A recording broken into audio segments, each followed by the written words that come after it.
प्यारे दोस्तों, आज की एक और खूबसूरत सुबह में आइए खुदा के कलाम की तरफ चलें। अपने सामने रखें नए अहदनामा में से कुरिन्थियों के मसीहियों के नाम मुकद्दस पौलुस का पहला खत, उसका 10वां बाब और उसकी 13वीं आयत। आज सुबह के लिए हमारा मजमून होगा अ वे टू एस्केप, निकलने का रास्ता, बचाव का रास्ता।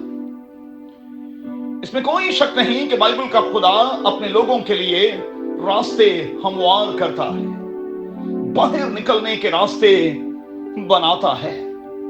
बाइबल मुकद्दस की दूसरी किताब हमें इसी बात का दर्स दे रही है।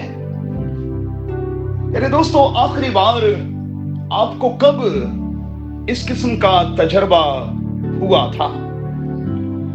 लिखा है कि खुदा सच्चा है, वो हमारी बर्दाश्त से बाहर हम पर कुछ भी आने नहीं देगा, और अगर कहीं आ जाएगा तो फिर वो निकलने का रास्ता भी पैदा कर देगा। अब सियानों का कौल क्या है? सियाने ये कहते हैं कि जहां तकलीफ हो उस जगह को छोड़ दो। मगर कितनी बार दोस्तों हम हठधर्मी का मुजाहिरा करते हैं, अपनी मर्जी के मुताबिक चलते हैं और साथ साथ ये भी कह रहे होते हैं कि तेरी मर्जी पूरी हो। मेरे दोस्तों, खुदा फेथफुल है, वो रास्ता निकालने वाला खुदा है, लेकिन इसके लिए जरूरी यह है कि हम उसकी मर्जी के मुताबिक तो चलें, अपने आप को टोटली सरेंडर करके उसके हाथों में दे तो दें।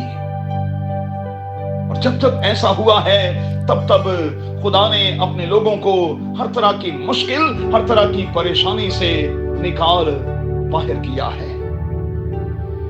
अगर आज की सुबह में आप समझते हैं कि कुछ मैसी है, कुछ अनसॉल्वेबल है, तो फिर याद रखें कि खुदा सब कुछ सॉल्व कर सकता है। हाँ, वो सब कुछ कर सकता है।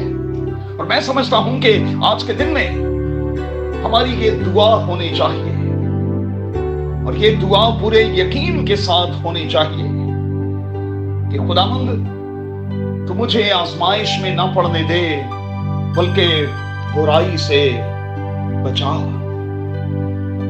और अगर मैं किसी बुराई में धंसा हुआ हूं, फंसा हुआ हूं, तो खुदावंद तू मुझे इस बुराई से बाहर निकाल।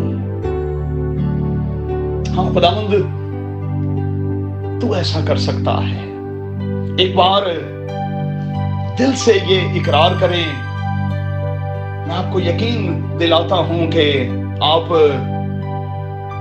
अपनी मौजूदा तकलीफ से, परेशानी से निकाल बाहर किए जाएंगे, यीशु के नाम में, आमीन। If you want to see more content like this, make sure to like, share, subscribe, and hit the bell notification so you don't miss any new videos.